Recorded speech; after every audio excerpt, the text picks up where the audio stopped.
What's going on, everybody? Gunner here. It is spring 2020, and like me, some of you guys are probably stuck at home, right? Minnesota's on a stay-at-home order. All the inland lakes are still frozen. Trout season's not for another 2 weeks, another month till warm water, so it's like, what the heck are we supposed to do? So, if you got a backyard, if your neighbors have a backyard and you ask permission, if you find a big swatch of grass, I recommend practicing fly casting. Now, what I actually recommend is filming yourself.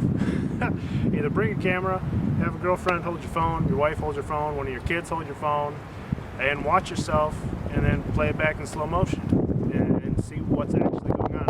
What I like to do is I literally just talk to the camera and I'm like, hey, that was a good cast, that was a tailing loop, that one was effortless, you know, that one was heavy on the wrist, whatever it is. You just kind of narrate things, and when you go back and watch it, you can pick out what's good and what's bad in your own casting. And what I like to do is I just kind of watch other casters, and one of my favorites is Captain Ian Devlin. He posts casting videos on Instagram every once in a while, and he might film a casting video of one of his friends who's an accomplished caster, and I just watch those as like the gold standard, and then I watch myself and compare, and always trying to tweak. And every year I get a little bit better. I'm not a great caster, but every year I get better.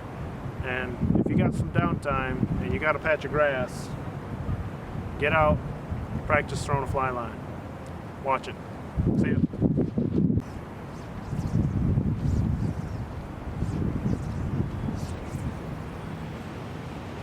Oh, come on, man. Killing me, Smalls.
What's going on, guys? So, believe it or not, this is the following morning, but I want to give you guys two things to look for in your casting videos, and these are two things that really helped me, and they're two things that I think are really well done in the two casts that I just showed you, right? And of course, I showed you guys the two best casts I could find, right? So, there was a lot of mishaps in between, but what you're looking for, first and foremost, is a linear rod path. When you look at your rod tip from start to finish, you should be able to draw a straight line from where it starts to where it finishes.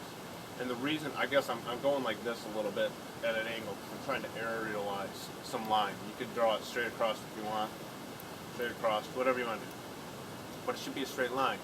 And if that line, if your rod tip dips below linear, you're going to get a tailing loop. And most often it's because you applied too much pressure too early in the cast. You want to save all the pressure for the end, and that's going to help give you a nice deep bend that then releases in a straight line. If your rod tip goes above that arc, you just have an open loop. That's all that is. It's an open loop. It's not very aerodynamic, right? So you're not going to get a lot of distance because you got a lot of wind resistance. That linear line, most air resistance with a loop that won't collapse, and she just goes.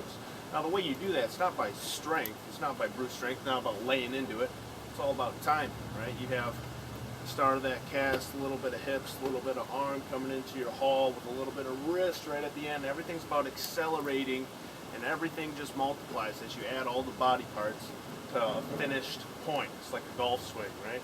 Hips, arms, elbows, wrist, wham! A pro golfer doesn't swing like an ape, right? But their club head speeds are ridiculous because everything works for perfect timing. So that's the goal. Linear rod tip. The second thing you want to look for, and this is what I struggle with big time, when I shoot into my back cast, a lot of times I start cheating. And the thing I want you to look for in my videos, when I shoot back, boom, you need to anchor right here. And you need to keep all your weight right here, and you wait for that line to turn over, and then you start your forward stroke.